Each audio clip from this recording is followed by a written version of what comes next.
create change in those organizations to get what teams need, and to identify and assess our own orientations and skills as individuals. So this is Christina again. I hate process. And I love process. So Joan, when you say that you love process, what do you mean by it? So I'm really interested in the formal agreements that people in large groups make with each other in order to accomplish something that none of them could have done individually. So that is, I'm really interested in how groups coordinate efforts to get things done. So in my world, the digital world, this means, these agreements can be more or less complex. They can be more or less explicit as well. So they can include really well-defined phases, specific deliverables and what goes in them, what are the meetings you have, when you have the meetings, whether you're sitting down or standing up in the meetings. Deliverables. What does each document contain if there are documents, and roles and responsibilities outlined.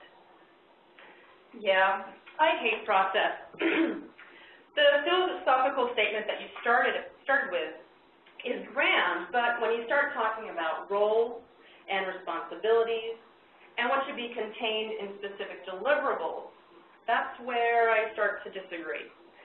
I often find process with a capital P very constraining. I find that I have to work around it instead of with it. That rather than it being a catalyst for success, I actually find that it hinders the core activities we need to do as designers so that we can deliver things successfully for our clients and our organizations. So I'll give you a few examples here. So I've seen teams where they do activities just because it's specified, not because it makes sense for the project. I've also seen teams focusing on delivering a document rather than focusing on the intent. The document really should be secondary to the real work, which is the shared exploration, definition, or solution to a problem. I've also seen that teams lack flexibility after a process has been instituted in an organization for a while. They don't seem to be able to adapt the process to the specific project, the business goals, or the skills of the team. And finally, and this is my favorite, is you just can't break creativity and innovation into tiny time and task boxes. It really prevents insight and serendipity from happening. Well, I love process because I've worked without it. And as wasteful as process can be, it can be so much more wasteful without it. So process helps give us structure. It streamlines communications. It sets people's expectations and therefore increases their confidence. And it can really lighten your cognitive load so that you don't have to keep the entire huge project in your mind at one time. You can really just focus on the thing at hand and add quality there. And it can really prevent a lot of rework in some times. So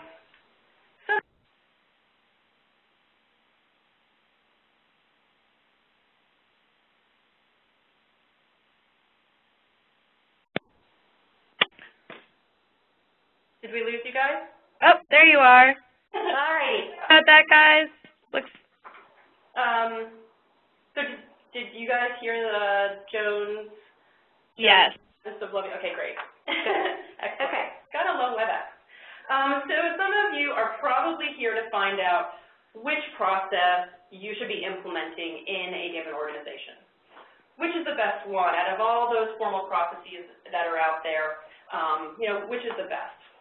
Well, the short answer is, it depends. So I have influenced or driven process in 3 organizations, and each of them resulted in a different process. So just like anything we design, we have to understand the end users. Who are the people? What are their skills? What do they need to do in order to do their work? What are their dependencies? What's the environment in which they work? What are the goals of that particular organization? What's that organization's culture? What do they value and what comes naturally to them? And what do they struggle with? We also need to remember that in today's market, design needs to be at the center of that process. And I'm not being egocentric here just because I'm a designer.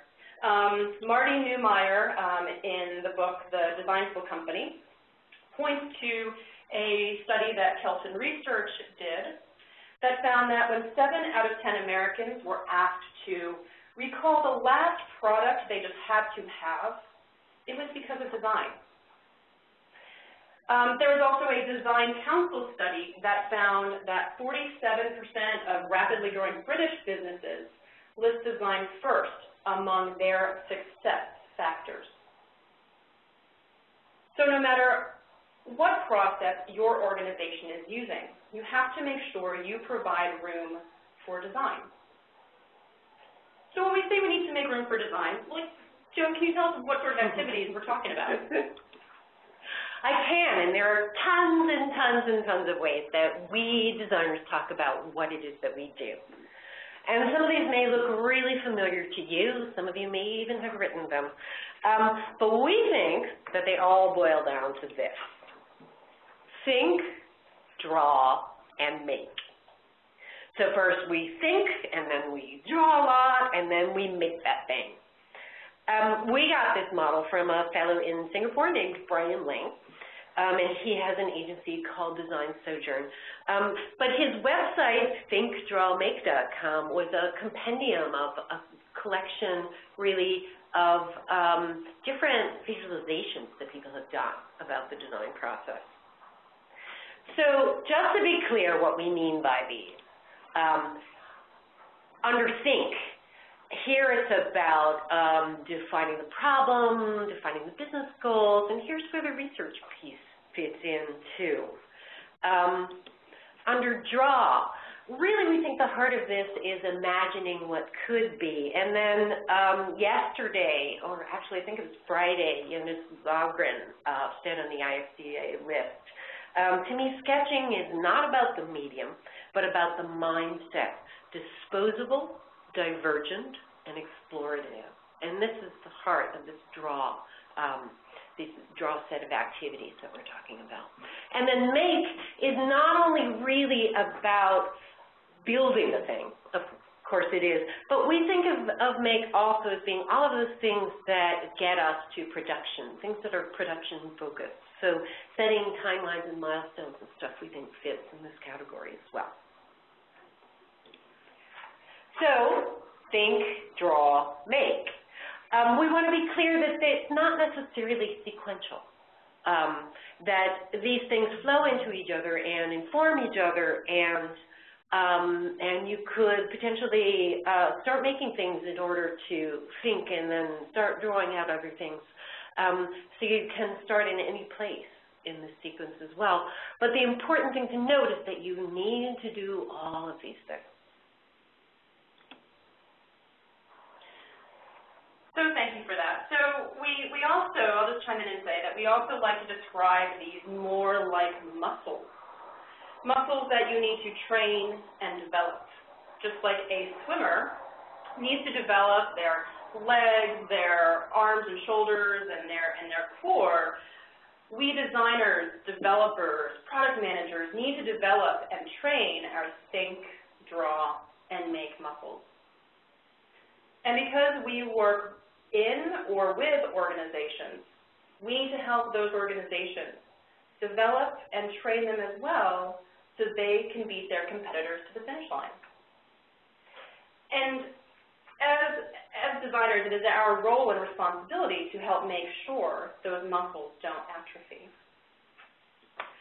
So we've really come to believe that when process sort of chafes us as designers, when it seems to us that process is the thing that's wrong in the client organization or our workplace, it's really a sign that that organization is out of balance with one of these three key activities, one or more of them. So let's start by talking about if and how to identify how your organization could be out of balance. We'll do that by talking about organizations that are each stuck on think, draw, or make, respectively. And then share some of the tools that we've used to bring those organizations back into balance. Okay. So first, we're going to talk about an organization that is stuck in this think process. So my little story for you is about an organization that spent $150,000 on a card sorting. So it wasn't exactly, it wasn't one card sort, it was actually 5, and I think by the end of it, they maybe got data from something like 600 to 700 participants. So one day, the project lead sort of came over to my desk and said to me, you know, Joan, we're really not going to meet today. I was like, okay. And she said, honestly, we've gone through all that money. So they were so focused on just all of this analysis, and kind of the conversation went from analysis to high-level strategy conversations that didn't go anywhere. And one of the reasons why it was hard for them to get to the things that we're supposed to be doing, like redefining the information architecture of this 30,000-page site, coming up with the interaction design, full visual design, actually launching. You know, they were really focused on trying to find this one true perfect answer, design answer, the one true perfect solution. And so they did not get anything done, and they wasted all that money. So here are some of the indicators that you're dealing with a think-based organization, a think-stuck organization. So there's this over-focus on data and proof, and a corresponding lack of focus on the outcome. There are these kind of endless discussions about strategy and that really don't go anywhere. And then there's that sense that the team is looking for this one true, perfect, and provable answer. So what you want to do if you have an organization stuck in one of these activities is that you want to try to balance them by bringing the other activities into focus. So within this organization, you could create a project plan. You could create a brief with your team. You are the UX lead. You own the UX work stream, and you can do this. You can post it on a public place, put it on a wall, trot your little project owner over, keep people in touch with the milestones, and establish guidelines for getting to some concrete deliverable. To balance draw, you can start sketching, bring your ideas to into a visual medium, so you can move the conversation out of the abstract and more into the concrete. So not only can you get stuck in think or overdeveloped in think, you can also be overdeveloped in draw. So we're going to describe two different examples here. The first is an organization that on paper looked like they had a balanced, user-centered design process. But I quickly saw that the culture and the values of the team members did not match that process that was so well defined. In one project, for example, the team was so focused on meeting the milestone for the project definition document and that's the first document in this particular phase or project or process, that they did not pay attention to what that document contained. The document was supposed to set business and user goals, define requirements, but the team was so focused on checking off the box that they lost sight of the intent. And I think part of that is because they didn't see productivity as useful unless they were seeing pixels on the screen.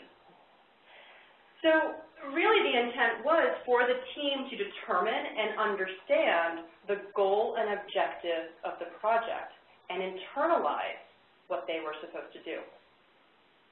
So the result was when we stepped into the design refinement stage, the requirements were just too fluid for how this company operated. They changed, and then those decisions and requirements would change, and then change, and then change again, constantly requiring the project team, including design, to chase after a moving target. This was because we did not properly hash out and have those tough questions at the very beginning of the project. So the team wasted a lot of time. And the reactionary role of design and the roller coaster ride that the rest of the project team was on led to a lack of trust.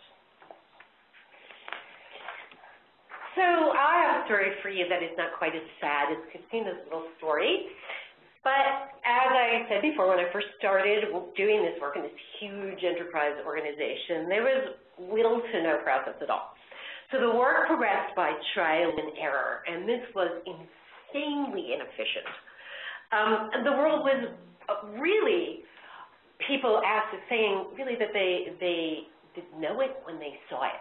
They'd know the solution when they saw it, which meant endless cycles of drawing and drawing and drawing screens at a moving target, very close to what Christina described.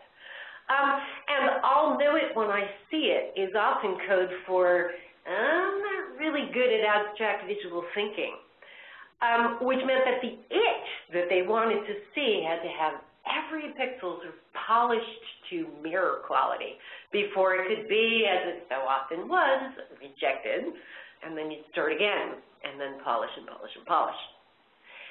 So I took control where I was able to. I taught abstract visual thinking by drawing abstract drawings with my team. So then we would use those to have discussions about goals and priority and the proper features, after which the whole process of refining the screens and getting them to code went so much more smoothly than they had before. So here are some indicators that you're dealing with an organization that's stuck in the draw activity set. This I'll know it when I see it thing. This sort of, we say officiousness, but really people just not really paying attention through the business goal and definition phase, doing it by rote, getting to the real stuff, or the things we think is the real stuff, which is the looking at the pictures. This is trial and error, changing requirements all over the place, and the sense that you kind of approach finishing the design like Zeno's paradox. Like it's never refined enough for them to be able to make a decision on it, which gets incredibly costly. So, again, how do you balance the think and the make here? The other two muscle sets, activity sets that need to be in balance as well. And we really, really love the exercise of Design Studio, which is, for those of you who don't do Design Studios, it's a 1 or 2 day workshop that we co-design with our stakeholders. So our technical people, our business people, and it's a very structured workshop where we draw with them in timed revolutions, slowly getting people into larger and larger teams together. And this is a really amazing way to use drawing to get people to think. So what happens is when you draw, then there are rounds of critique, and the critique really solidifies for people what are those business goals, what are the experience goals, or some of the themes that we're dealing with. And then I've very much found that for the rest of the project, because people are sort of trained in the, purified in the crucible of design studio workshop, that they now know the stories, the design stories really well, and carry that reasoning with them throughout the rest of the project. So we've spoken about organizations that are overdeveloped with their think muscles, with their draw muscles, and with the goal of getting to a balance of think, draw, and make. The last type of organization we're going to talk about is one that is overdeveloped in make. So the example here for a make organization happens to be for a company practicing Agile principles. And I'd like to mention first that I was a huge proponent of Agile. Actually, along with leadership, I helped transition the team to Agile. And then, after I saw it in use, I despised it. In my opinion, the process got in the way yet again. One of the tenets of Agile is that it promotes sustainable development. The sponsors, developers, and users should be able to maintain a constant pace indefinitely. This was not my experience. Once a sprint started, the next 2 to 3 days or so for the designers were a bear. So on my team, for example, the developers were asking almost immediately, actually quite soon after the kickoff, do you have the wireframes done yet? Where are they? We need to start writing code. So we actually had working sessions at the whiteboard where we would come right out of the kickoff and start working on our user stories, but there needed to be some more work done. So to try to support my team, I would actually pull all-nighters for the first couple of days, trying to get something to the team to start writing, to start developing. I've heard colleagues say that their experience with make-driven or production-driven organizations feel like a year-long oral exam on everything they had learned till then. They just didn't have the time to discover anything new. They were coasting on usability heuristics and previous learning from prior, more design-balanced projects. And this type of environment does not inspire game-changing innovation, in my opinion. One person summed it up best by saying, all they got from me were warmed-up leftovers. So what are some of the indicators that you may be working with an organization that is really focused on make and really talented in make, but maybe needs some help elsewhere? So some key indicators are that they are focused on production, that they don't leave room for visioning, or when drawing is not speculative, when the line that you add to the paper is what you're going to do because that's what you have time for. And there's really no time for what if, no time to explore options. So what do you do? Well, Joan and I have put together a list here of different things that you can do to help facilitate think and facilitate draw, and I'm going to talk a little bit just about one of those right now. So in order to facilitate think, we need to pull the differentiators of your products into a separate environment. So what do I mean by that? So for instance, with one organization, actually an organization where we were using Agile, we were actually embarking on creating a new product into a market where we were actually a rather small competitor. It was very important to product management, myself, and the VP of our division that we turn heads. We knew we had a lot of base functionality that we just had to have in order to just play in the market. And Agile was a great tool for enabling the production of those clearly defined features. But we knew that wasn't going to cut it if we wanted global enterprises to sign on the dotted line. We needed a golden nugget that they just had to have. So while the majority of the product team was heads down, getting the bulk of the product designed, developed, and tested using Agile, we actually identified our golden nugget for that first release, our key differentiator.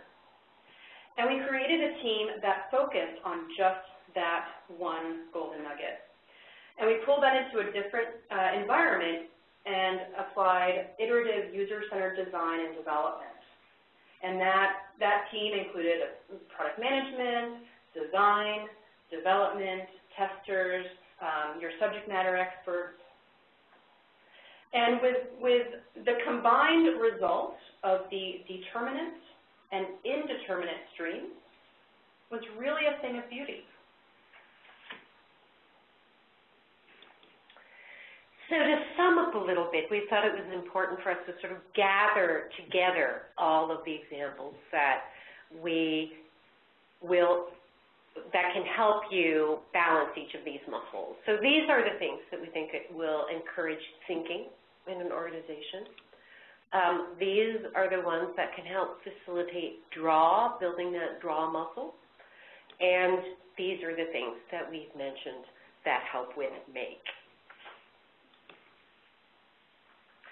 So as Joan and I have been working for a while, working on, debating between hating and loving process, Joan has actually enlightened me to some of the works of our friend Walter Benjamin, who is a German philosopher, and this statement that you see here is a translation from one of his works.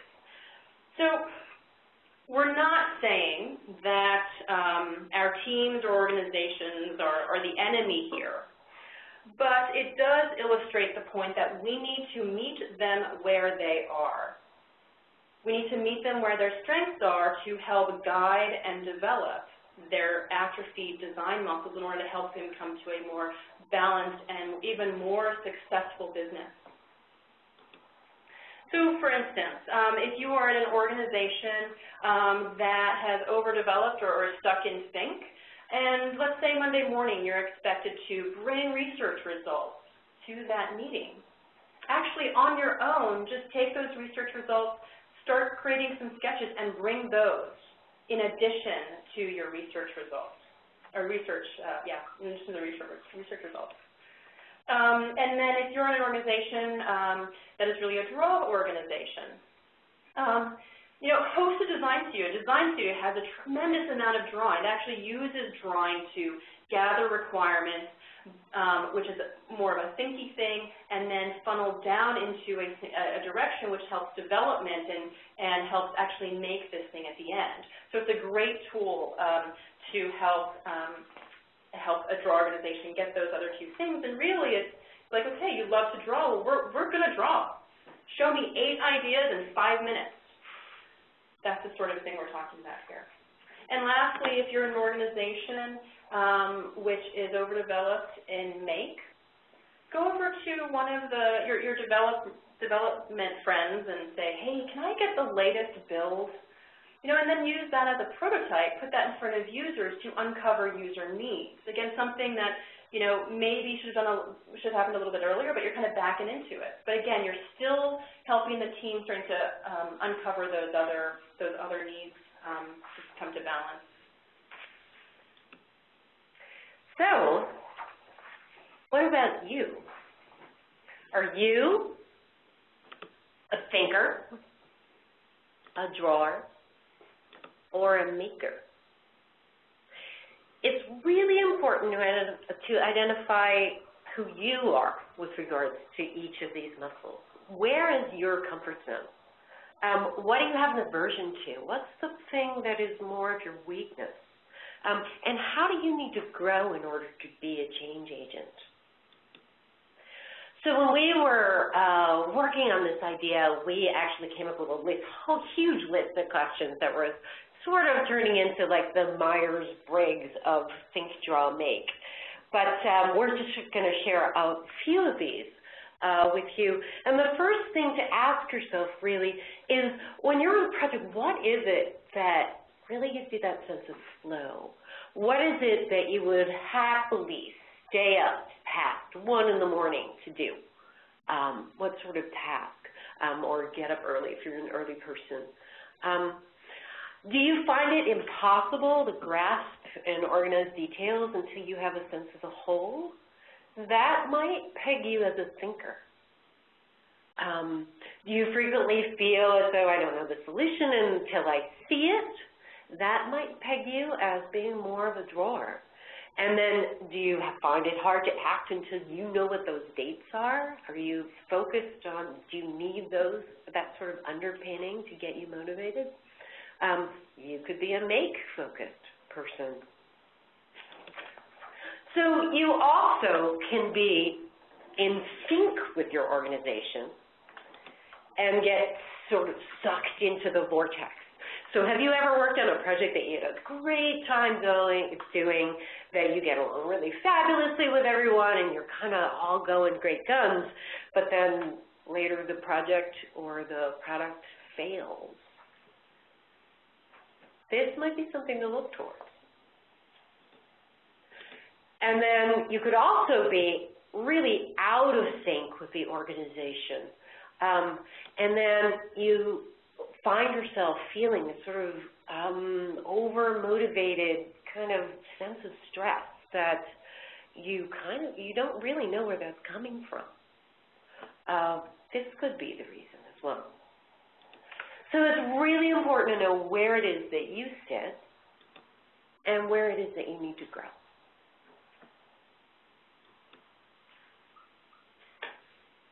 So in summary, it is not necessarily whether it's too much process or too little process. And I mention that because oftentimes when I've had conversations with people about process, that's really what the focus is the amount of process.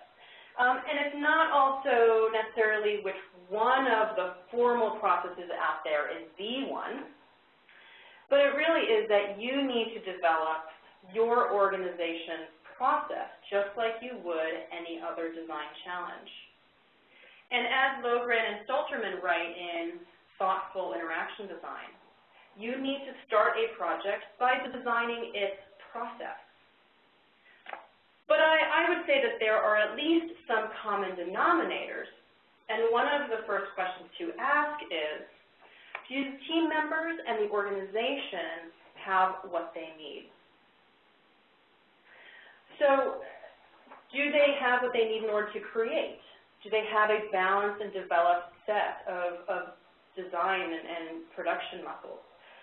So if you believe the statistics that we mentioned earlier, that design tops business success factors over what you would traditionally think are the factors to success, then it is our responsibility to be stewards for the organization we work in and guide them through this transition to getting to balance.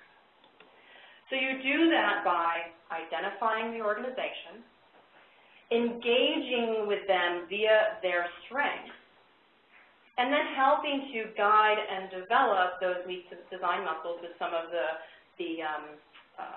tactics that we mentioned earlier.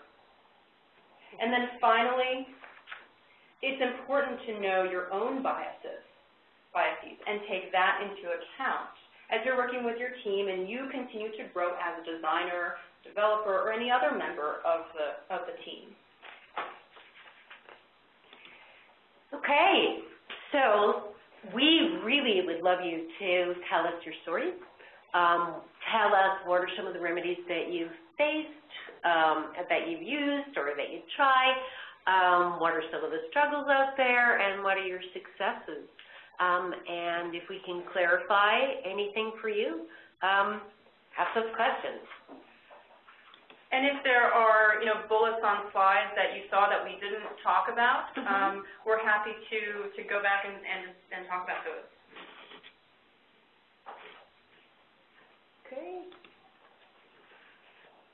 Courtney, our master of ceremonies, you'll let us know. Definitely, and you can actually also see on the side there with all of the questions.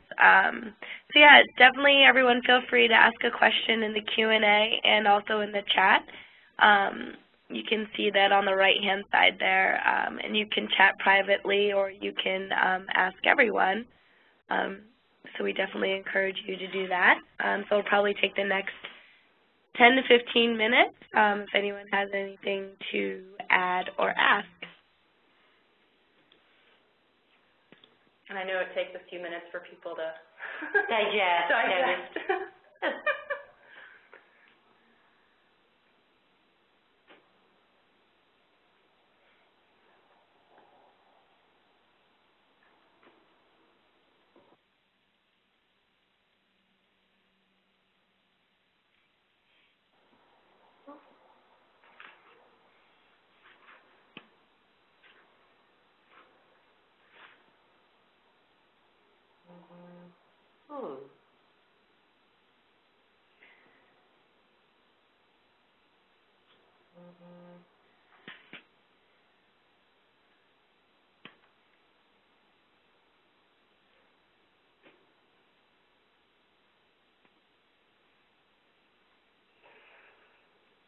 So there is actually something that I just wanted to mention real quick, which is that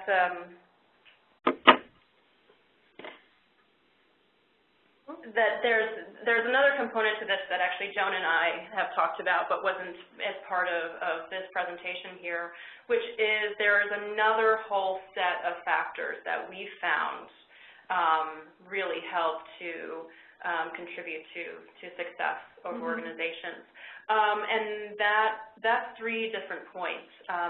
So one is communication. So you cannot just rely on a process to help make a project go smoothly. You need to communicate and over-communicate and communicate again. Another one is flexibility, and that was something that we touched on earlier, that even if you have a process in place, you really need to be able to adapt that process, you as individuals, but also the organization. And then the third is integrating with your team, so that collaboration piece. So always bringing, you know, your developers, your product managers, always kind of include them in the process from the beginning. I've seen organizations where they're just handing stuff over the wall, from product management to design, from design to development, and really the more you can integrate those parties together, the more successful and actually more quickly a project can get done. Yeah, I've never seen the wall. I don't hand things over walls. It's like, you know, it's so funny when I first heard, you know, one of the first things I heard about Agile is that, and then you actually sit down with your developer and you work on the screens together. I'm like, who doesn't do that? You know, I don't know. Right. And so, you know, so kind of having this spirit of this, you know, kind of interdisciplinary integration, the willingness to be flexible and really understand that communication is the name of the game, are real things that no matter what process you find yourself sort of, you know, airdropped into, sort of, those will always help you. Yeah, and I think that's probably something we can expand on some other, maybe some other talks. Right. So there is a question here that I'm just going to answer real quick, and that is a little bit about the heavy and light process. So I'll just mention that through conversations that Joan and I have had, it is really about the balance of think, draw, and make, and making sure that your process addresses those things. And it's really about maybe having more process in areas where your organization is weak. So if you are a draw organization, that sort of thing comes naturally to them. So maybe putting in some more milestones, some more direction, more definition around, the think or the make.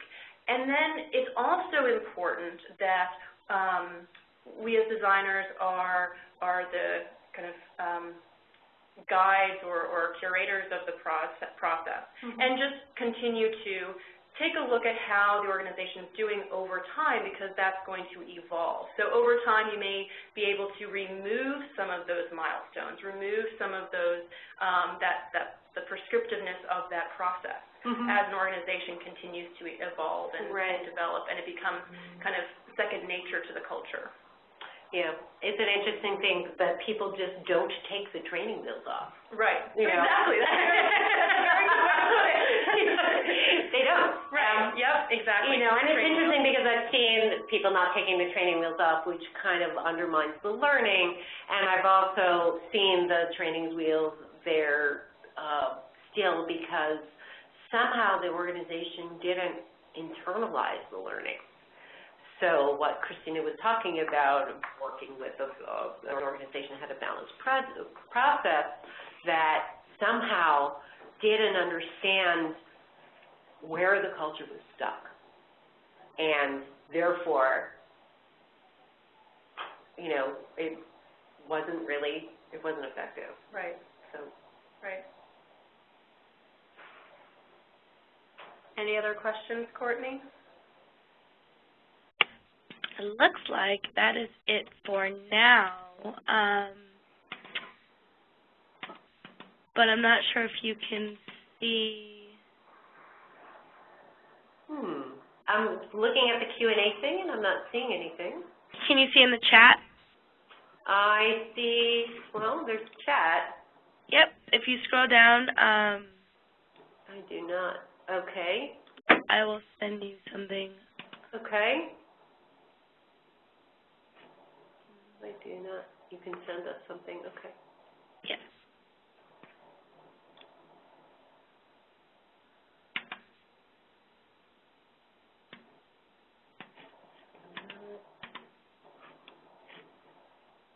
Okay. Pretty. Kind of everything. Oh, interesting. Yeah. So the question is, how do you deal with organizations that have all three muscles getting exercise, but are completely separated in the teams that do them? Thinking 1 year ago by non-designy BAs in research that kind of, sort of have data. So they don't think design research is necessary. Very interesting. I've definitely been there. They hire you, the designer, to do that draw part, specifically for wireframes and deliverables for whom the audiences are developers. And then those are owned by a completely different side of the company, and they're fighting hard to have their own PMs and retain that business. So that's a long question.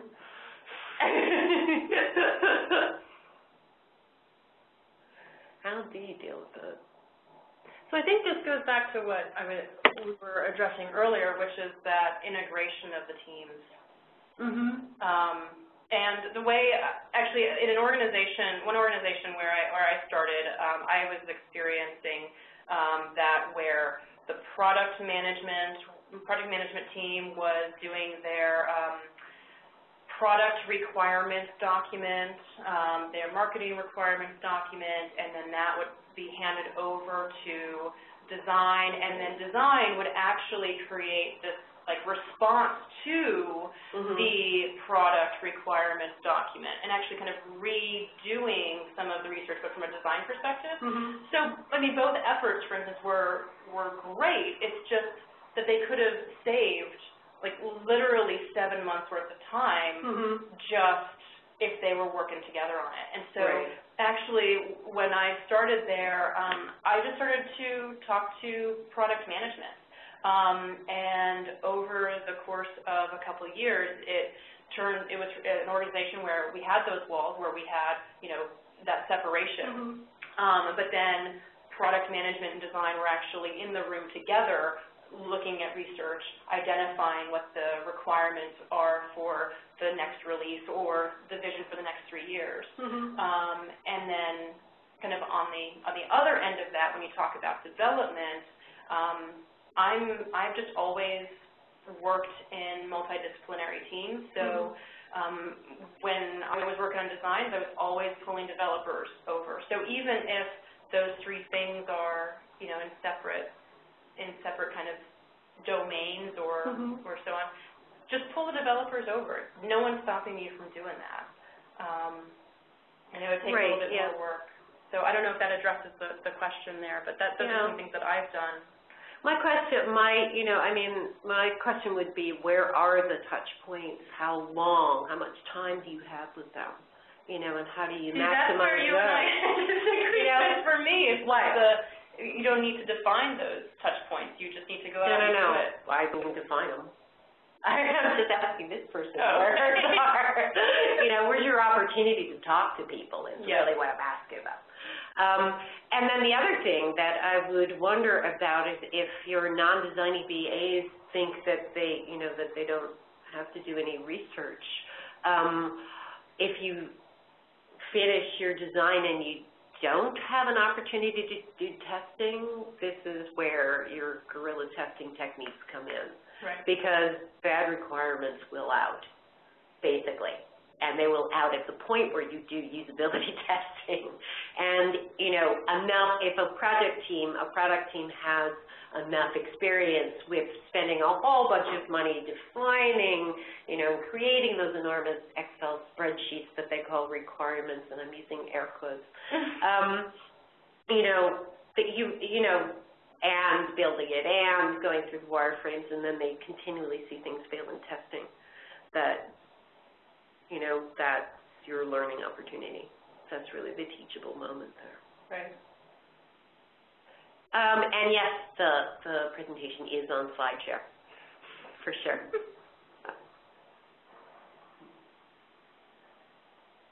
Okay, do we have anything else out there? Looks like that's it for now on this end, but if you want to give it a few more minutes in case someone else has anything to add, that'd be great. Yeah. Okay. Link to SlideShare? I don't know if I have it in my hip pocket.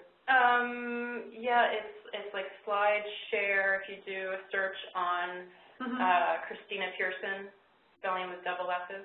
I think you'll find it, or a search on Hate Love Process. I think you'll find it, but we can tweak that after this. There is something else that I'll bring up real quick, which is that I think part of I think what's interesting, and actually Joan and I have talked about this, that yes, there are things like waterfall, agile, lean, you know, other formal processes that get a lot of airtime, and they get a lot of attention. And I think part of that is because you have organizations that are looking for a process to follow. And while my personal opinion is that you don't need a process, the truth is that you have you know, CEOs that want to make sure that by the end of the quarter they have something to tell their shareholders. You have product managers who are relying on their bonuses that, you know, something gets done. They need some guarantees that they're going to get the project done, that, you know, they're going to have functionality in a given release. And then they have those project managers, and project managers need to see, how are we doing on this project? So there is this need within organizations that we work for to have some sort of a formal process. But I think the reason why we keep having these discussions around, okay, how can we make this process work for us? How can we make this other process work for us as designers, is the problem that those formal processes that are out there today were not designed with design in mind. So yes, there is the user-centered design process. There is iterative design, but they're not marketed. They're not publicized. They're not as well known as some of these other ones that were designed by project managers or for developers. And so rather than trying to shoehorn design into these processes, it is my opinion that we as designers or organizations that value design and also want to have successful products out there, and as we heard, design is critical to doing that, we need to actually come up with a process that is designed with design in mind, where design is at the core. And that's something that I'm very, very interested in. And so if anyone out there is interested in talking to me about it, or think that it's BS, I'd love to hear. And so, yeah, that was just kind of one other thing I just wanted to mention. So I don't know if you have any other questions coming in. About 5 minutes left or so. Yeah, it looks like. Well, if you guys have any questions afterwards, if you're a little shy right now, that's fine. You can ping us afterwards, and we're happy to continue the conversation. Great. Thank you guys for everything. The presentation was great. Thank you all for joining us and sticking around for the questions. Like I mentioned before, the slides will be available and the audio will be available on the MadPow site here in a couple of days. If you'd like us to email them to you as well, we can do that. If you have any questions, feel free to message us on Twitter or Facebook or email either the webinars, Joan or Christina. And I hope everyone enjoyed themselves and hope to see you guys around our next interactive seminar. Thanks, guys. Thank you.